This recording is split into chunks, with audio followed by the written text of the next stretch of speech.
Classification of signals.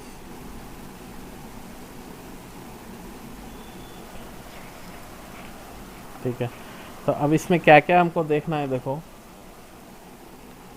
इसमें हमने continuous और डिस्क्रीट तो पहले ही देखा हुआ है, वो वाला क्लासिफिकेशन। इसके अलावा जो हमको देखना है वो है इवन सिग्नल्स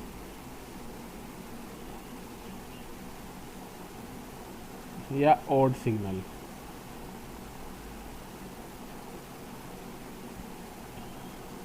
ठीक है, तो सिग्नल्स को इस तरीके से क्लासीफाई किया जा सकता है, या तो वो इवन होगा या ऑड होगा, या फिर नाइदर इवन नाइदर ऑड भी होता है। ठीक है, तो इसको समझना है। फिर पीरियोडिक सिग्नल,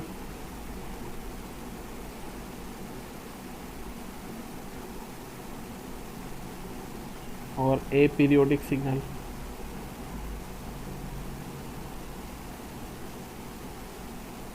पीरियोडिक सिग्नल या ए पीरियोडिक सिग्नल, इसको देखना है। फिर हमको देखना है एनर्जी सिग्नल,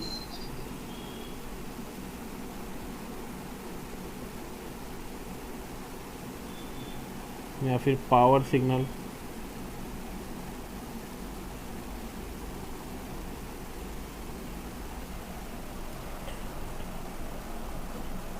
ओके, तो ये जो तीन है, ये अब मैं सोच रहा हूँ इसका मैंने पहले ये वीडियो बनाया हुआ है एक। ठीक है, तो वो वीडियो मैं आपके साथ शेयर कर दूँगा, तो आप पहले इसका वीडियो देख लेना, उसके बाद फिर हम क्लास में इसके न्यूमेरिकल सोल्व करेंगे। ठीक है, तो वो थोड़ा हमारा टाइम इसमें बच जाएगा।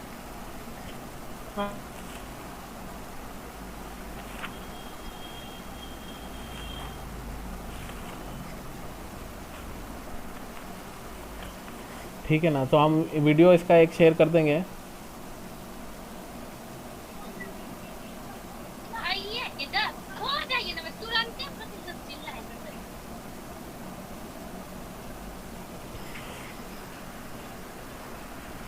तो इसके बाद हम जाते हैं, ये जो टॉपिक है इसका न्यूमेरिकल सोल्व करने के बाद, मतलब नेक्स्ट क्लास में इसका न्यूमेरिकल सोल्व करेंगे हम। ठीक है, और आपको इसका वो वीडियो देखना होगा उससे पहले। तो उसके बाद जो नेक्स्ट टॉपिक है वो है क्लासिफिकेशन।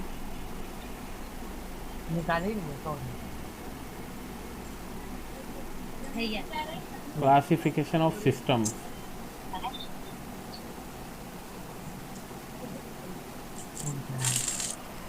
ओके, तो सिस्टम्स का क्लासिफिकेशन हम समझेंगे नेक्स्ट में।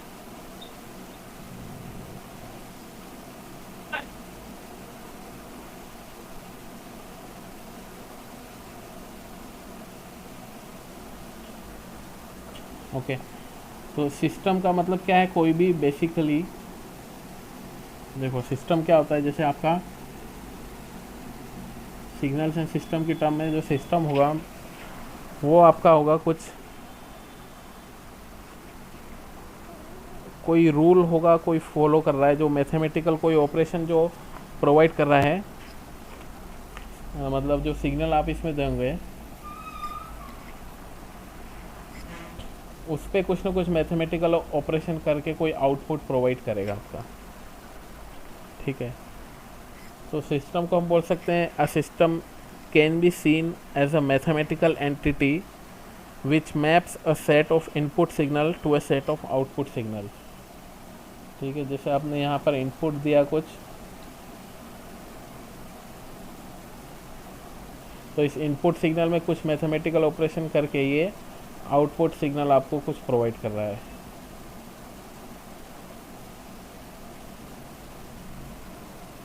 ठीक है, तो ये आपका सिस्टम हो गया। ठीक है, जैसे कि आपका एम्पलीफायर, तो एम्पलीफायर क्या करेगा, इनपुट सिग्नल होगा उसका मैग्नीफाई कर देगा, जैसे उसको 2 टाइम्स कर देगा या 4 टाइम्स कर देगा, इस तरीके से उसको एम्पलीफाई कर देगा उसका एम्पलीट्यूड। ठीक है, तो जो सिस्टम्स हैं, आप सिस्टम्स को क्लासीफाई करेंगे कि सिस्टम किस तरीके से हो सकते हैं आपके।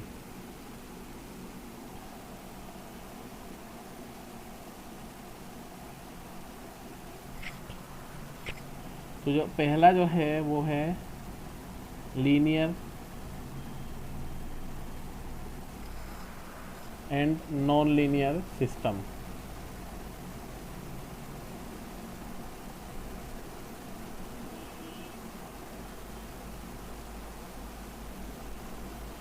ठीक है, तो लीनियर सिस्टम कौन सा होगा?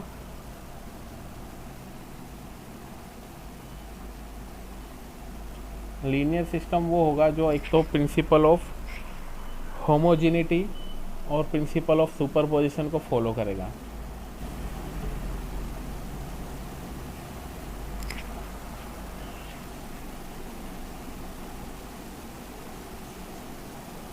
जो होमोजीनियस होगा और प्रिंसिपल ऑफ सुपरपोजिशन को फॉलो करेगा, वैसा सिस्टम आपका लीनियर सिस्टम होगा।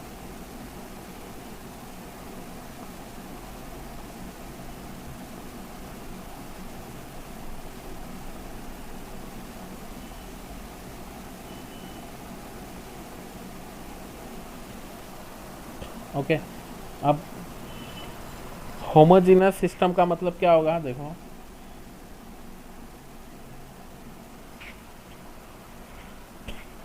होमोजीनियस सिस्टम का मतलब होगा जैसे आपने कोई सिस्टम को इनपुट दिया,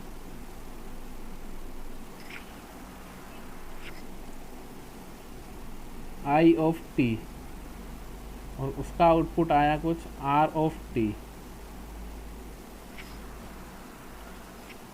ठीक है, तो अगर इस आई ऑफ टी को स्केल्ड करके हम इनपुट देंगे तो जो आउटपुट है वो भी सेम कांस्टेंट से स्केल होना चाहिए, ए टाइम्स आर ऑफ टी होना चाहिए। अगर ये इस तरीके का सिस्टम है तो हम बोल रहे हैं कि वो सिस्टम होमोजीनस है।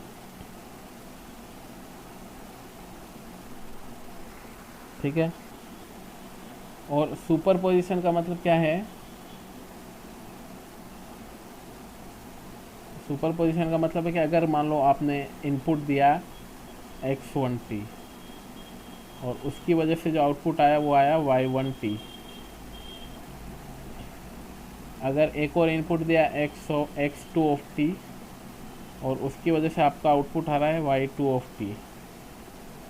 नाउ अगर आपने इसको इनपुट दे रहे हो x1t प्लस x2t,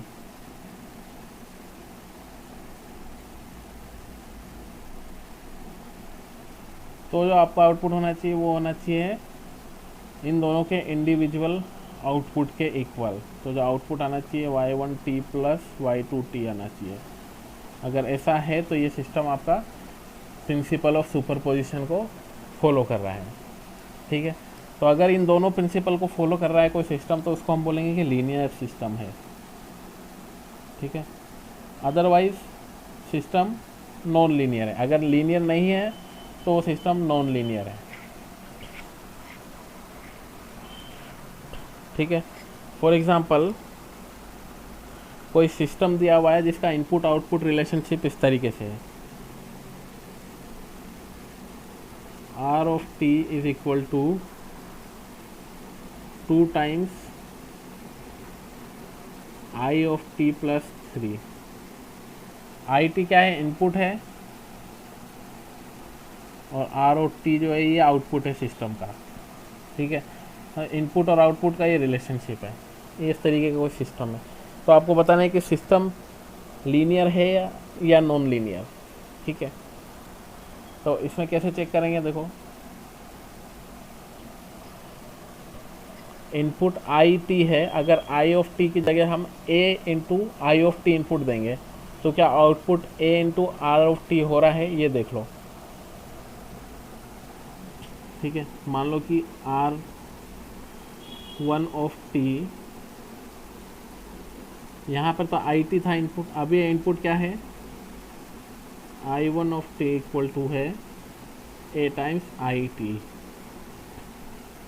ठीक है, तो R1 of T will be equal to 2 times I1 of T plus 3, और I1 ऑफ टी की जगह हम वैल्यू रख देंगे 2 into A into i of T plus 3। ठीक है, तो अब ये चेक करना है हमको कि क्या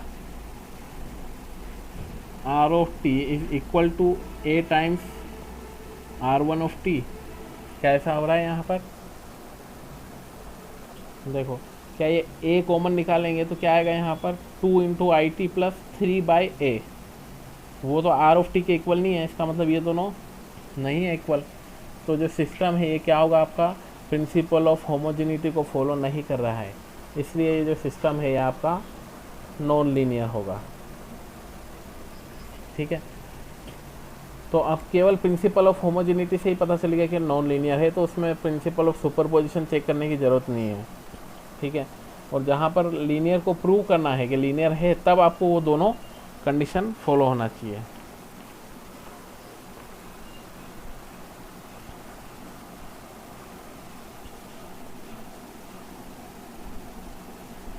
ठीक है, मान लो कि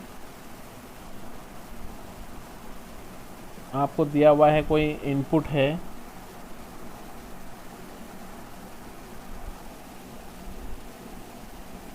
are of T equal to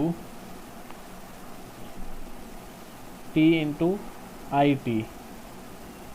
अब इस सिस्टम को चेक करना है कि ये लीनियर है या नॉन लीनियर।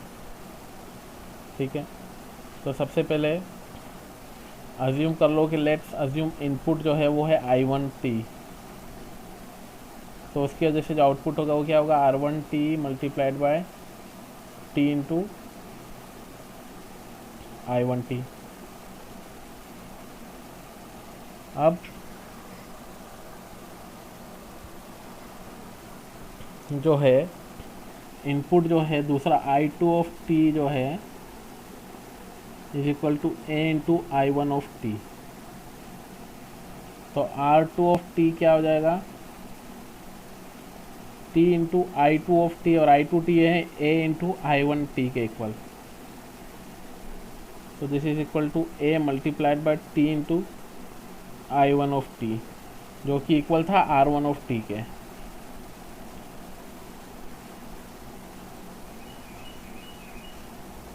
ठीक है, तो इसका मतलब क्या हुआ कि R2 of t is equal to a times R1 of t, मतलब प्रिंसिपल ऑफ होमोजेनिटी को तो फॉलो कर रहा है ये।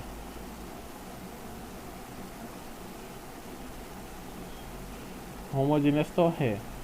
अब प्रिंसिपल ऑफ सुपरपोजिशन को फॉलो चेक करना है, तो एक और इनपुट अज्यूम करना पड़ेगा, R3 ऑफ t करते हैं assume. R3 of t is equal to t into I3 of t। Suppose I3t कोई इनपुट दिया आपने। अब हमको देखना है कि I3t प्लस I1t की वजह से जो इनपुट होगा उसकी वजह से आउटपुट कैसा आएगा। R डैश t हम अज्यूम कर लेते हैं, उसकी वजह से जो आउटपुट है वो t into I1t plus I3t, ये हो जाएगा। तो R dash of t equal to किसके हो रहा है इक्वल? अब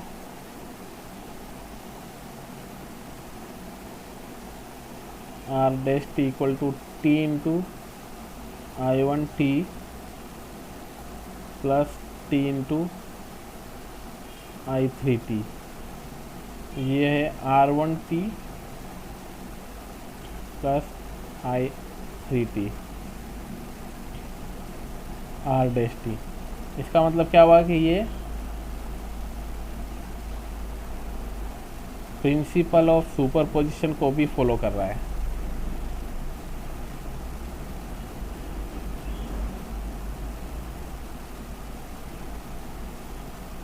प्रिंसिपल ऑफ सुपरपोजिशन को भी फॉलो कर रहा है, तो ये सिस्टम आपका लीनियर होगा। ठीक है, तो ये तो एक तरीका है, कन्वेंशनल एग्ज़ाम में ये तरीके से आपको फॉलो करना होगा। प्रिंसिपल ऑफ होमोजीनस है कि नहीं ये चेक कर लो, फिर उसके बाद में सुपरपोजिशन को चेक कर लो। ठीक है, अब मान लो कम्पिटिटिव एग्ज़ाम है तो उसमें ये आप डायरेक्टली चेक कर सकते हैं। डायरेक्टली चेक करने का तरीका क्या है कि आपने मान लो एक बार इनपुट देना है, सपोज x1t एक बार इनपुट देना है, x2t, और फिर लास्ट में डायरेक्टली आपको a into x1t plus b into x two t input दे देना है और फिर चेक कर लेना है कि जो आउटपुट आ रहा है ये किसके इक्वल होना चाहिए, a into y one t plus b into y two t के इक्वल होना चाहिए। तो ये जो इक्वेशन है यहाँ से आपका डायरेक्टली दोनों चेक हो जाएगा, होमोजीनस है या नहीं और सुपरपोजिशन है या नहीं, ये भी ठीक है।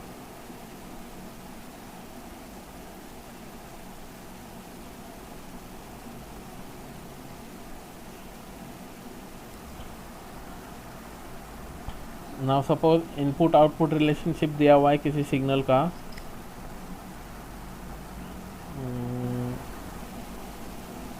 मान लो y ऑफ t जो है आउटपुट है that is equal to x square of t के इक्वल है, ठीक है। तो ये सिस्टम आपका लीनियर है या नॉन लीनियर तो बता सकते हैं हम देख के ही।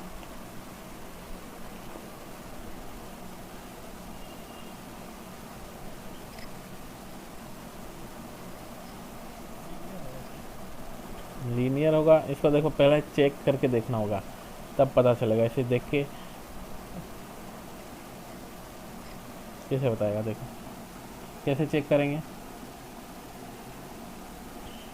सबसे पहले इसमें तो देख के वैसे समझ में आ जाना चाहिए कि ये तो नॉन लीनियर है, क्योंकि जब आप x1t मान लो x1t की वजह से जो इनपुट है वो होगा y1t will be equal to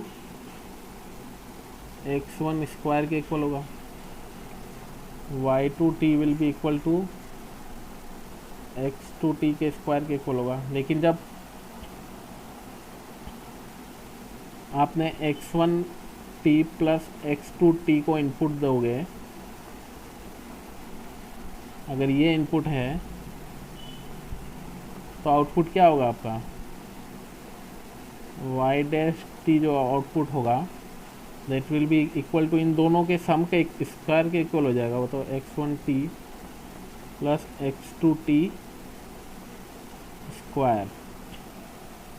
जब आप इसको ओपन करेंगे तो देखो इसमें क्या आएगा, y dash t will be equal to x1 square t plus x2 square t plus 2 into x1t plus x1t into x2t। तो ये वाला जो टर्म है ये तो हो गया आपका y1t, ये हो गया y2t। तो ओरिजिनली y डैश t होना चाहिए था इक्वल y1t प्लस y2t के, लेकिन यहाँ पर ये जो एक्स्ट्रा टर्म आ रहा है इस एक्स्ट्रा टर्म की वजह से क्या है कि ये इक्वल नहीं हो रहा है इसके, y dash t is not equal to y1t plus y2t। तो ये जो सिस्टम है ये प्रिंसिपल ऑफ सुपरपोजिशन को फॉलो नहीं कर रहा है, तो ये आपका नॉन लीनियर सिस्टम होगा। ये क्या है, नॉन लीनियर।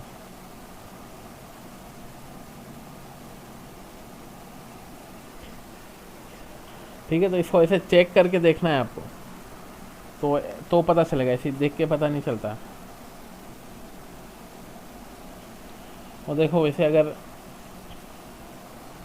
अगर आप इस चीज़ को समझ जाओ तो अगर जो आउटपुट है वो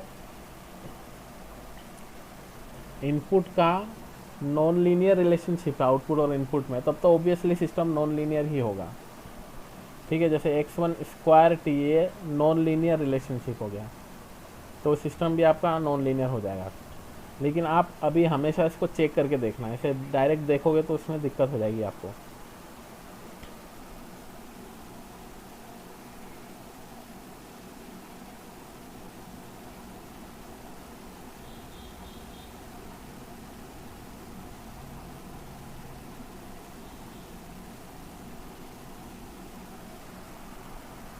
अगर आपको दिया हुआ है आर टी वाई टी लिख देते हैं, y of t equal to sine t multiplied by X T. अब ये सिस्टम आपका लीनियर होगा या नॉन लीनियर, इसको आपको चेक करना है। ऐसे होमवर्क इसको चेक करना है। Y T equal to minus infinite to T X of tau D tau. इसको भी चेक करना है कि ये सिस्टम आपका लीनियर है या non linear. Okay,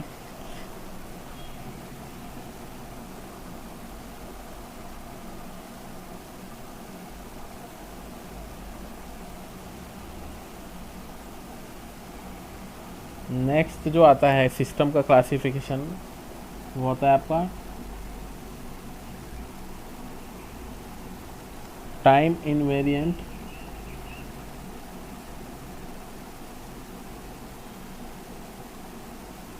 and time variant.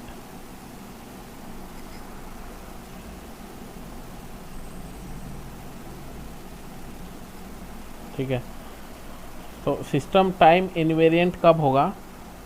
जब सिस्टम का behaviour and characteristic are fixed with respect to time. मतलब सिस्टम का जो भी कैरेक्टरिस्टिक है और जो भी बिहेवियर है वो टाइम के साथ चेंज नहीं हो रहा है। ठीक है, जैसे कि देखो ये कोई सिस्टम है,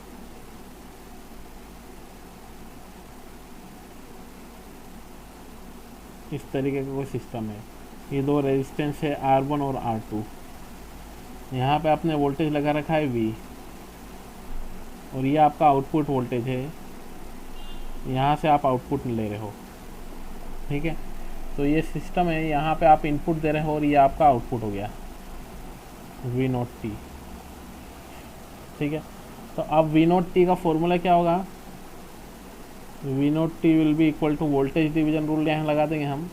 सो किसके इक्वल हो जाएगा? R2 divided by R1 plus R2 into V T.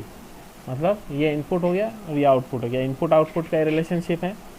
तो ये जो बीच का जो ये वैल्यू है, अगर ये टाइम के साथ चेंज नहीं हो रहा है तो जो सिस्टम है वो इनवेरिएंट है। मतलब कि R1 और R2 की वैल्यू अगर टाइम के साथ चेंज नहीं हो रही है तो जो सिस्टम ये होगा ये टाइम इनवेरिएंट होगा। ठीक है, लेकिन अगर मान लो कि R1 और R2 का कुछ ना कुछ टेम्परेचर कोएफिशिएंट होगा। ठीक है, जैसे जैसे रेजिस्टेंस है उसका टेम्परेचर आप बढ़ाते हैं नॉर्मली, तो क्या होगा? उसका जो कंडक्टर है उसका रेजिस्टेंस बढ़ता जाता है टेम्परेचर के साथ, अगर आइडियली देखा जाए तो। हालांकि वो प्रैक्टिकल पर्पस में उसको हम नेगलेक्ट कर सकते हैं, लेकिन अगर किसी केस में ज़्यादा वेरिएशन आ रहा है तो उस केस में क्या होगा? यहाँ पर कुछ ना कुछ आपको वेरिएशन देखने को मिलेगा। तो फिर अगर उसको आप कंसिडर कर रहे हैं तो ये जो सिस्टम है ये टाइम वेरिएंट हो जाएगा। ठीक है, फॉर एग्जांपल अगर R2 की वैल्यू है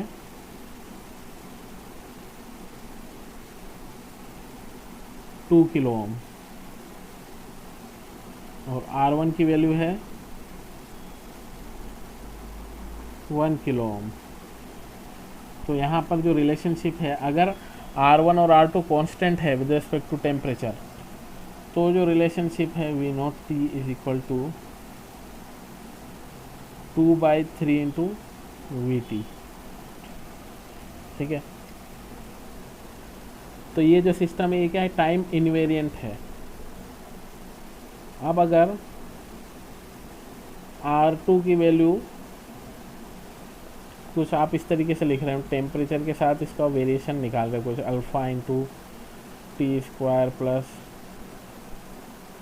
बीटा इंटू टी प्लस 2 या ऐसा कोई रिलेशनशिप है इसका, इतना किलो ओम। ठीक है, तो जो रिलेशनशिप आएगा यहाँ पर वो टाइम के साथ चेंज होता रहेगा। तो जो सिस्टम होगा वो आपका टाइम वेरिएंट हो जाएगा सिस्टम। ठीक है, तो इसको चेक करने का तरीका क्या होता है कि मान लो आपने कोई इनपुट दिया सिस्टम को x ऑफ t, उसकी वजह से आपका आउटपुट आ रहा है वाई टी। तो अगर आप इनपुट दे रहे हो x of t minus T not,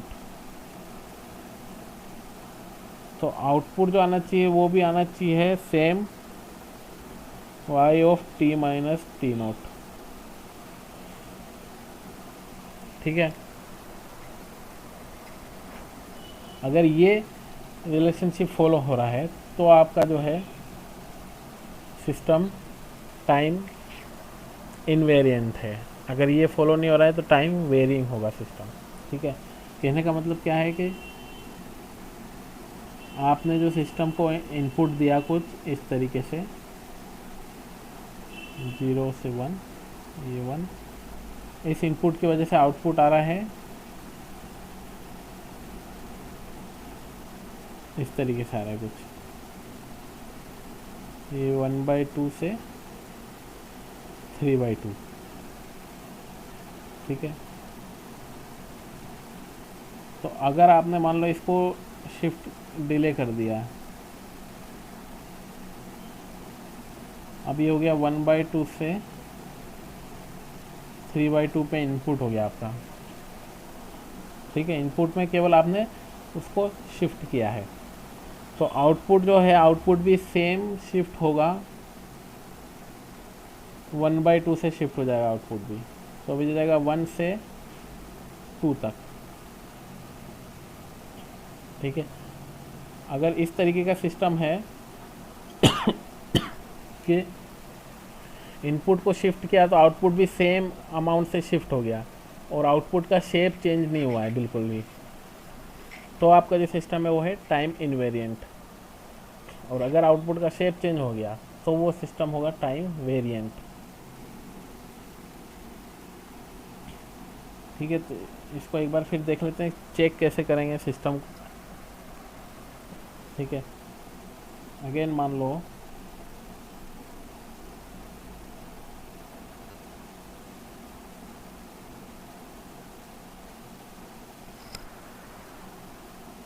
x of T दिया हुआ है 2 into Y of T plus 3, sorry दिया,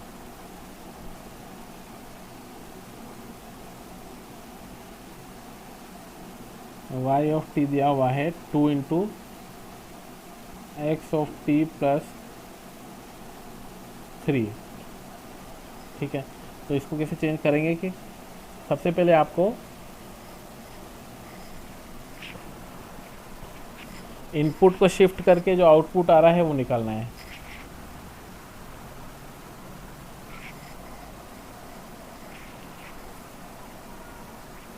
ठीक है, तो मान लो कि नाउ इनपुट इज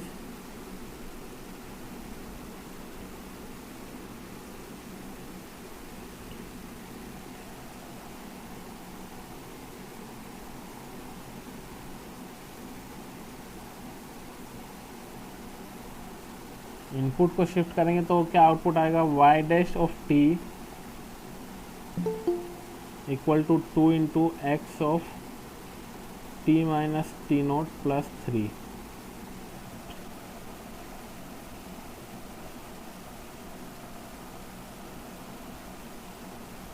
अभी जब इनपुट को शिफ्ट किया तो बस इनपुट की जगह एक्स टी की जगह x of T minus T note आपको पुट कर देना है। ठीक है, और उसको वाई डैश टी बोल देना है। फिर उसके बाद में आउटपुट को शिफ्ट करना है।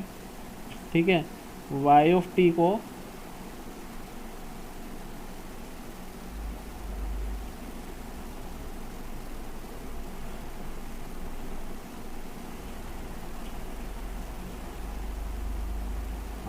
शिफ्ट करना है Y of T minus T naught, और ये किसके इक्वल हो जाएगा, जो आउटपुट का इक्वेशन है उसमें टी की जगह t minus T naught put करना है।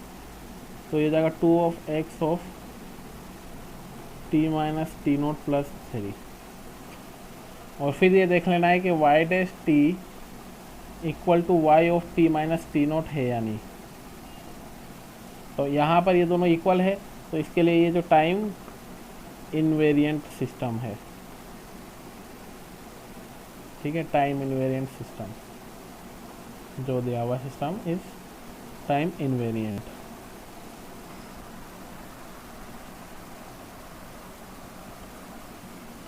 ठीक है, अब अगर मान लो कोई सिस्टम दिया हुआ है y ऑफ t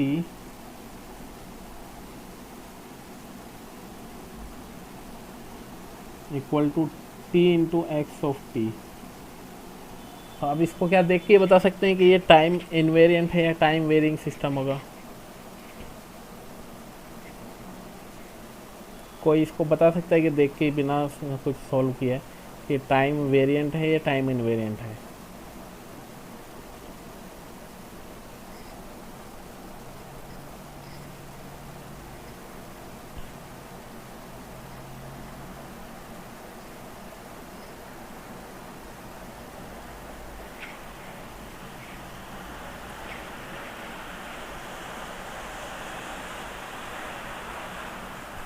नहीं, तो देखो अगर देख के नहीं हो रहा है तो ऐसे ही कर लो जैसा हमने प्रोसीजर बताया है कि इनपुट को शिफ्ट करके देखो क्या वैल्यू आ रहा है। इनपुट को शिफ्ट किया,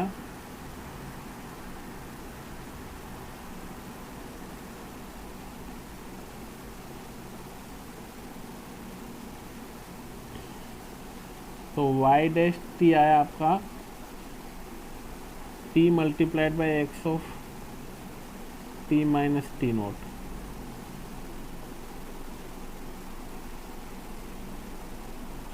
अब अगर आउटपुट को शिफ्ट करेंगे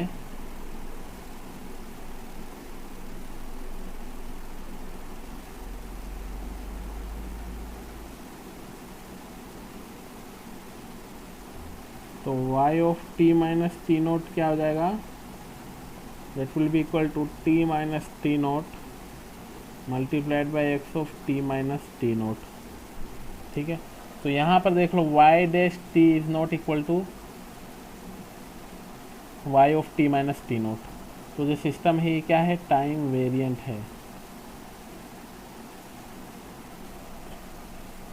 ठीक है, इसको देख के भी हम बता सकते हैं कि इनपुट और आउटपुट का रिलेशनशिप क्या है कि y T equal to T into x of t. अब ये जो रिलेशनशिप है मतलब टी से मल्टीप्लाई हो रहा है इनपुट, तो अब ये तो खुद ही टाइम पे डिपेंडेंट है पूरी तरीके से। ठीक है, तो जैसे जैसे मान लो कि 2 सेकेंड पे y of T will be equal to 2 into x of t. अब 3 सेकेंड के बाद अगर अप्लाई करोगे तो वो क्या हो जाएगा? 3 इंटू एक्स ऑफ टी हो जाएगा। इस तरीके से चेंज होता जा रहा है रिलेशनशिप, तो जो सिस्टम है आपका टाइम वेरिंग होगा।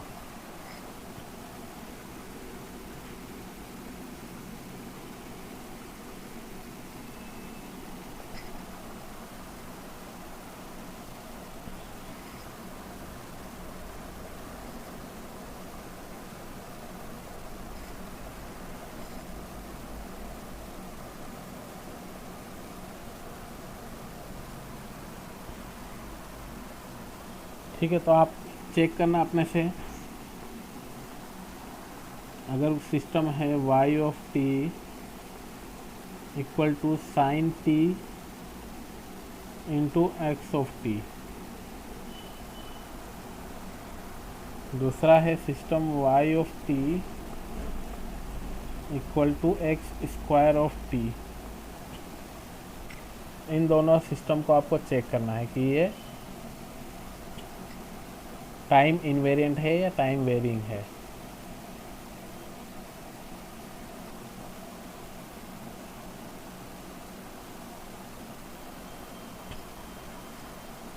ठीक है,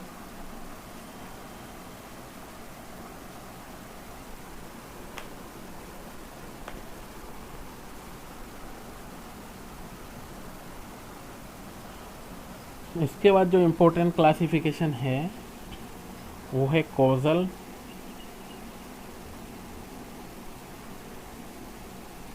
एंड नॉन कॉजल सिस्टम।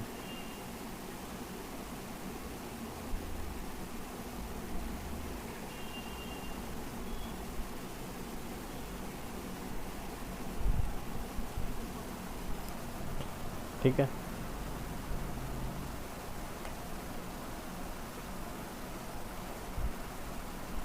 तो जो कॉजल सिस्टम होगा,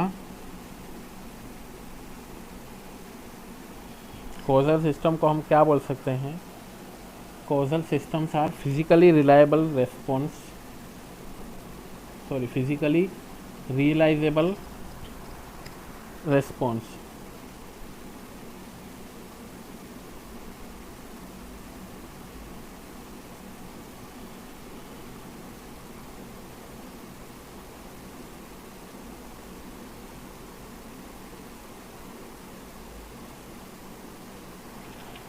physically realizable response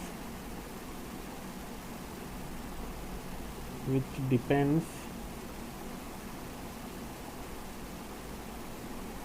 on past and present input.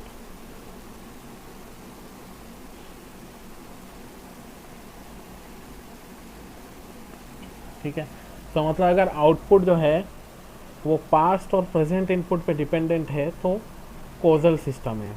ठीक है, और नॉन कोजल सिस्टम जो होगा वो क्या होगा कि फ्यूचर इनपुट पे भी डिपेंडेंट हो सकता है। ठीक है, मतलब कि जैसे y ऑफ t है, अगर y of t is equal two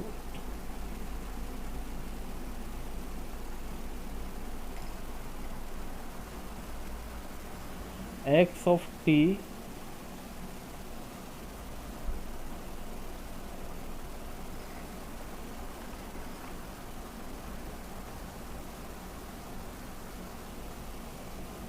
plus x of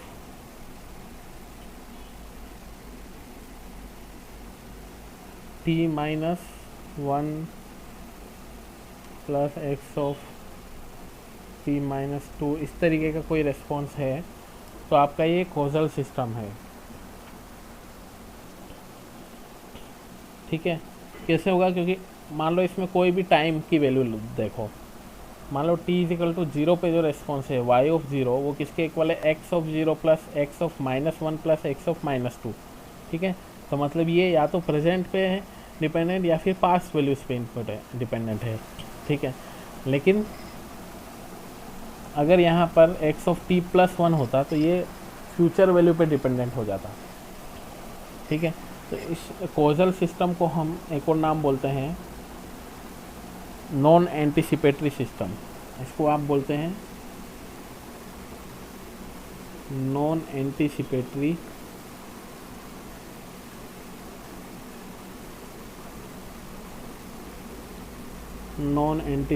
system. मतलब कि ये एंटिसिपेट नहीं कर सकता है। ठीक है, मतलब फ्यूचर जो आउटपुट होगा वो फ्यूचर इनपुट पे डिपेंडेंट नहीं कर सकता है। ठीक है, और नॉन कोजल जो है उसमें जो रेस्पॉन्स होगा yt that will be like x of t plus x of t plus 1 plus x of t plus 2, ऐसा इस तरीके से। ठीक है, अब इसमें ऐसा है कि अगर जैसे कोजल से सिस्टम है तो वो किसी भी वैल्यू, कोई भी प्रेजेंट वैल्यू पे डिपेंड नहीं करना चाहिए। अगर एक भी वैल्यू ऐसी आ गई कि प्रेजेंट वैल्यू पे डिपेंड कर रहा है, बाकी सब भले ही पास्ट है, तो भी वो सिस्टम क्या हो जाएगा, नॉन कोजल हो जाएगा।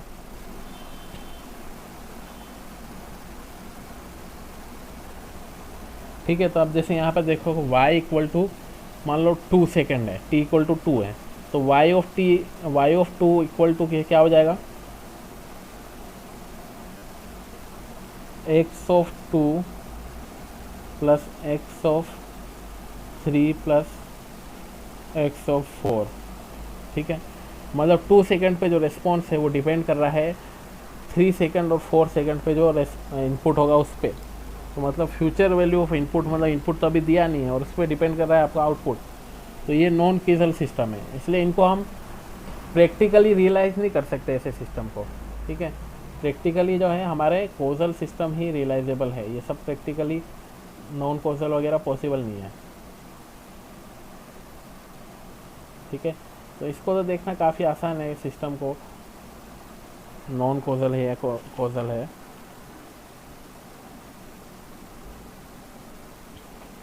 Suppose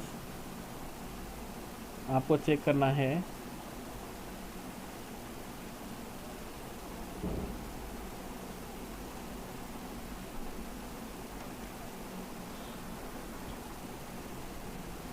y of n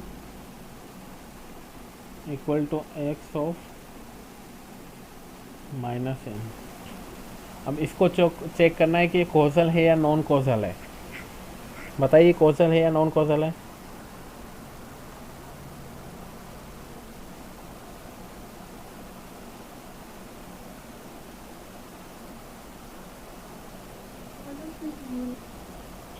causal,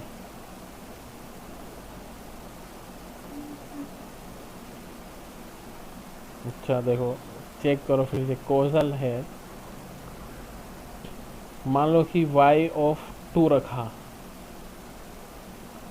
2 second पे जो इनपुट है वो डिपेंड कर रहा है x ऑफ -2 पे, तो ये तो पास्ट वैल्यू होगी, चलो बढ़िया है। लेकिन अगर रख दिया मैंने y ऑफ -2, तो ये किस पे डिपेंड कर रहा है, x ऑफ +2 पे, तो फिर क्या हो गया, ये तो नॉन कॉजल हो गया। अब ये तो फ्यूचर वैल्यू होगी, -2, t इजिकल टू -2 पे इन आउटपुट जो है वो डिपेंड कर रहा है t इजिकल टू 2 पे जो इनपुट है उस पर, तो ये क्या हो जाएगा, नॉन कॉजल।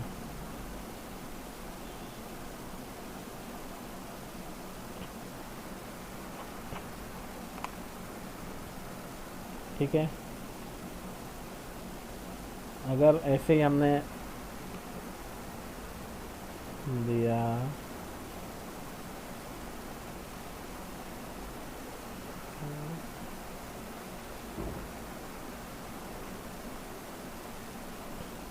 मान लो कि y of t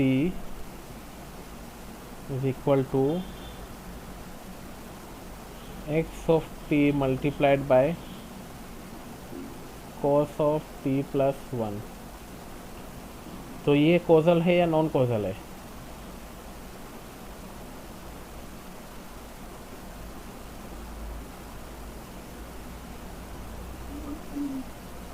non causal.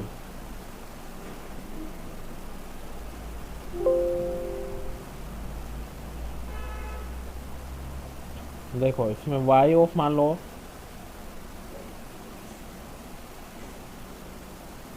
y of 2 second पे इसकी कोई वैल्यू होगी, वो होगी x of 2 multiplied by cos of 3 के। ठीक है, तो इनपुट की वैल्यू देखनी है आपको, इनपुट के ऊपर फोकस करना है। तो देखो y ऑफ t जो है वो हमेशा डिपेंड कर रहा है x of t multiplied bye कुछ वैल्यू है, लेकिन इनपुट की जो टाइम इंस्टेंट है और वो आउटपुट का टाइम इंस्टेंट है, दोनों सेम है। ठीक है, तो आउटपुट हमेशा प्रेजेंट वैल्यू ऑफ इनपुट पे डिपेंड कर रहा है इसके केस में, भले आप कोई भी वैल्यू रख रहे देख लो, माइनस में रख लो या प्लस में रख लो। y of -2 will be equal to x of -2 multiplied by cos of -1। ठीक है, तो इससे मतलब नहीं है, इनपुट का देखना है, इनपुट और आउटपुट के बीच में देखना है। तो ये जो है कॉजल सिस्टम है, क्योंकि इसमें आउटपुट जो है वो प्रेजेंट वैल्यू ऑफ इनपुट के ऊपर डिपेंड कर रहा है। तो इनपुट का आर्ग्यूमेंट आपको देखना है और किसी फंक्शन के आर्ग्यूमेंट से मतलब नहीं है। ठीक है, तो ये होगा कॉजल सिस्टम।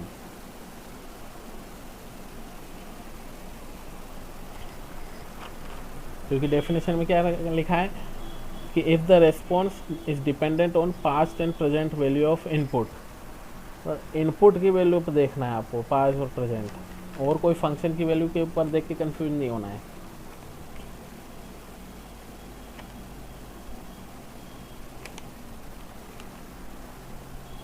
मान लो कि y ऑफ t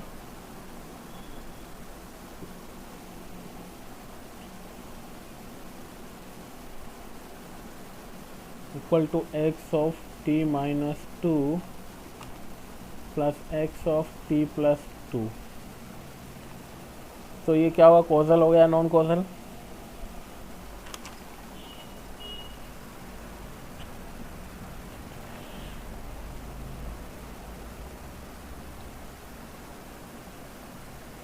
यहाँ पे देखो सीधे ही दिख रहा है, ये x ऑफ t प्लस 2 मतलब क्या हो जाएगा, ये रिलेशनशिप यहाँ पर नॉन कॉजल।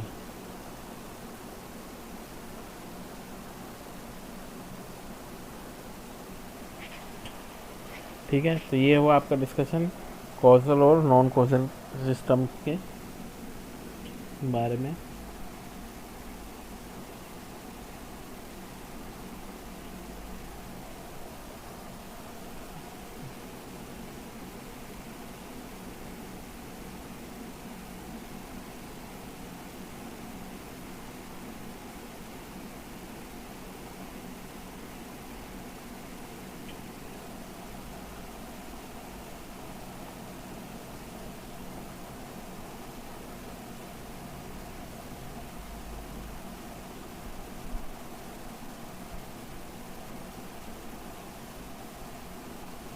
ओके, तो ये सिस्टम्स के बारे में हमने देखा, linear, non linear, causal, non causal, time invariant, time varying. ये काफ़ी इंपॉर्टेंट क्लासिफिकेशन है सिस्टम्स का। इसके अलावा भी कुछ सिस्टम का क्लासिफिकेशन है, जैसे कि dynamic, non dynamic system, invertible, non invertible system, stable and unstable system. तो इसको ये नेक्स्ट क्लास में देखेंगे। और जो मैं वीडियो शेयर करूँगा वो आपको ज़रूर देखना है। उसी में हम वो पीरियोडिक और ए periodic system, linear, non linear, इनका डिस्कशन दिया हुआ है। ओके, तो नेक्स्ट क्लास में हम वो न्यूमेरिकल सोल्व करेंगे, पीरियोडिक, ए पीरियोडिक, नॉन लीनियर वगैरह वाले।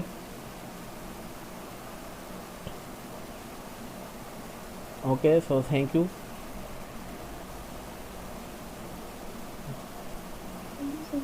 ओके।